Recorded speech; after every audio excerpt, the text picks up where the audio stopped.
Bonjour Eric. Bonjour. Alors je crois que ce matin, tu as fait vivre une expérience assez incroyable et insolite à des enfants. Est-ce que tu Voilà, peux donc, nous dire qu'est-ce qui s'est passé? ce matin, effectivement, j'avais un groupe de plusieurs écoles, plusieurs classes, à peu près 110 enfants, où on a essayé d'aller à la rencontre des arbres, essayer de savoir comment fonctionnaient les échanges entre les arbres et les humains, et donc prendre un bain de forêt pour se ressourcer, mettre en éveil les sens à travers le toucher. Donc on a marché pieds nus dans ce très beau parc de Saint-Gervais.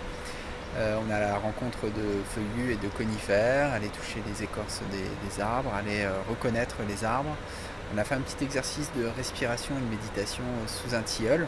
Enfin, c'était une bonne expérience, des enfants qui étaient très très intéressés, très à l'écoute, avec l'envie d'apprendre comment ça fonctionne.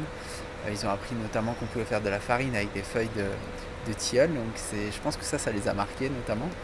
Ils ont pu sentir des résines dans leurs mains, toucher les résines et puis les sentir avec eux. Voilà, donc c'était un beau moment d'échange et de partage. Quelle est ton aventure qui t'a Voilà. amené Mhm. à faire et partager des bains de forêt? Donc en fait, moi je suis accompagnateur en montagne et je suis originaire du massif des Vosges notamment, et j'ai toujours été en contact avec la nature, avec les forêts et avec les arbres. Toujours essayer d'aller chercher ces forêts qui sont préservées, qui n'ont pas été manipulées par la main de l'homme. Et en fait, depuis 2012, j'ai créé un sentier thérapeutique de mise en éveil des sens, qui permet en fait d'aller en forêt, de comprendre comment fonctionnent les arbres, d'être en contact avec les éléments, d'aller dans des endroits qui sont préservés et qui n'ont pas été manipulés par l'homme, pour justement comprendre pourquoi la forêt procure du bien-être à l'homme. Donc à travers des choses simples, hein. Donc j'ai pas une approche énergétique, j'ai vraiment une approche de mise en éveil des sens.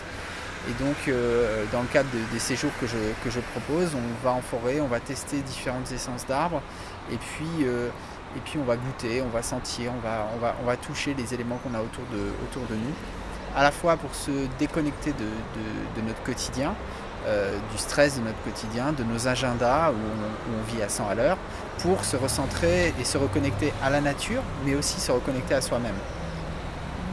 Et donc l'idée de l'écriture de ce livre, Un bain de forêt, c'est de pouvoir partager mon expérience avec le public et avec tout le monde, pour donner aux gens les méthodes et les outils pratiques qui permettent d'aller vivre vous-même un bain de forêt seul en forêt. Oui, mais toi, d'un point de vue plus personnel, qu'est-ce qui t'a amené à vouloir ou à ressentir? Parce qu'il faut être disponible, il faut être quand même avoir ses sens en éveil, et il faut avoir un besoin peut-être pour. On n'a pas tous le réflexe, alors qu'on est stressé, etc., d'aller au quotidien voir des arbres. Qu'est-ce qui, toi, dans ta vie personnelle, un jour, t'as imposé ce chemin de, voilà, les arbres t'apportent quelque chose et t'as envie d'être à l'écoute de ça?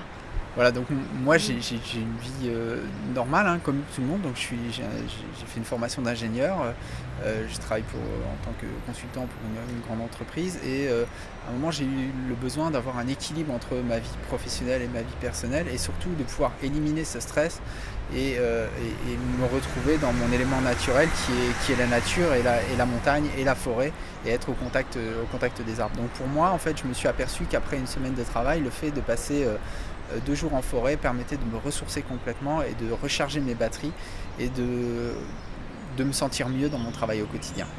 Donc ça, je l'ai pu le ressentir au fond de moi-même. Et puis c'est suite à un voyage en fait à l'île de la Réunion en 2009 que j'ai traversé l'île de la Réunion à pied. Je suis passé dans des forêts primaires qui étaient encore préservées.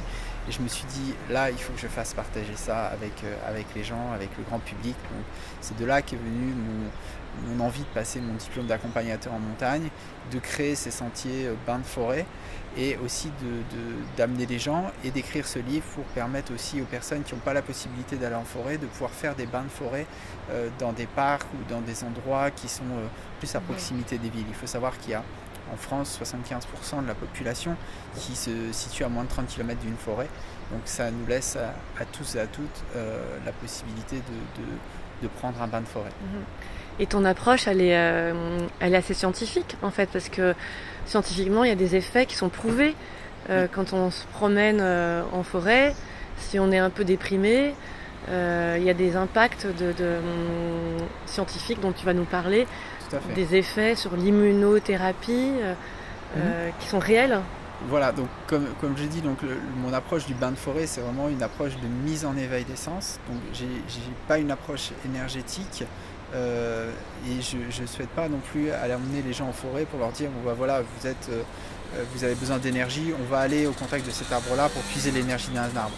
On ne va pas en forêt comme on va faire ses courses en supermarché avec une approche de consommateur. C'est pas ça du tout.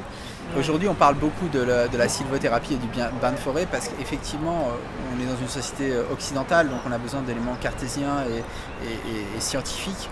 Et il s'avère qu'en fait, au Japon, il y a eu des études scientifiques qui ont été faites par des médecins qui ont prouvé qu'en fait, le fait d'être en forêt pendant 3 jours permettait de réduire le taux de cortisol, qui est l'hormone du stress, avec des effets sur un mois.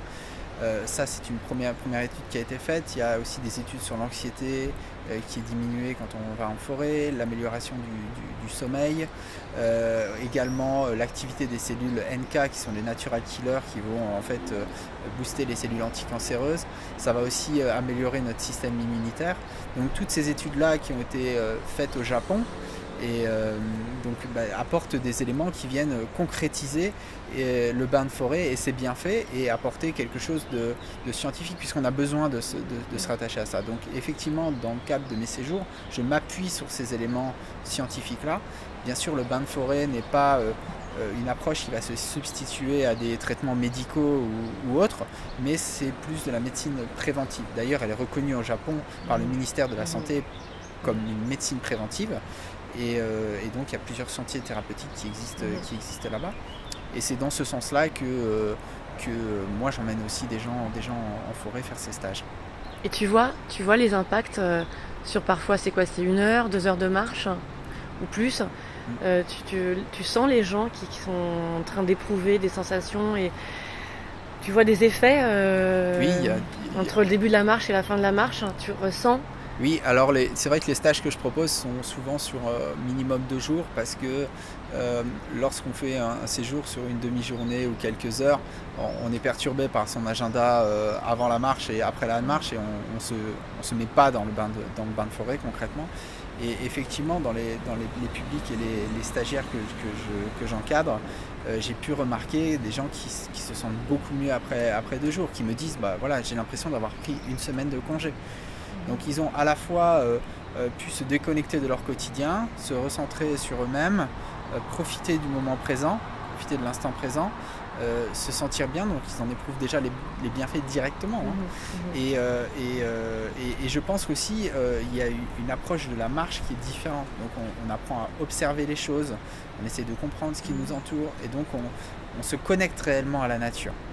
On n'est pas dans une marche où on va faire sur un week-end 30 km, mais on est plus sur de la marche lente, d'observation, de compréhension et de reconnexion sur soi-même. Et reconnexion à la nature, bien évidemment. Effectivement, le bain de forêt pourrait être envisagé comme un accompagnement dans certaines pathologies ou maladies qui pourraient en plus apporter un bien-être à la fois physique et émotionnel et psychologique aux gens. Eh ben, merci beaucoup Eric, j'ai l'impression qu'on va tous aller faire on va troquer nos bains de Ledanès en bains de forêt et les forêts vont se remplir d'êtres humains qui vont se déployer, s'épanouir. Merci beaucoup. Avec grand plaisir, et puis vous pouvez retrouver mes séjours sur www.unbaindeforêt.fr. Et puis ton livre aussi, et puis mon livre, Un bain qui de est forêt, sorti aux éditions Marabout. Voilà, merci beaucoup. Merci.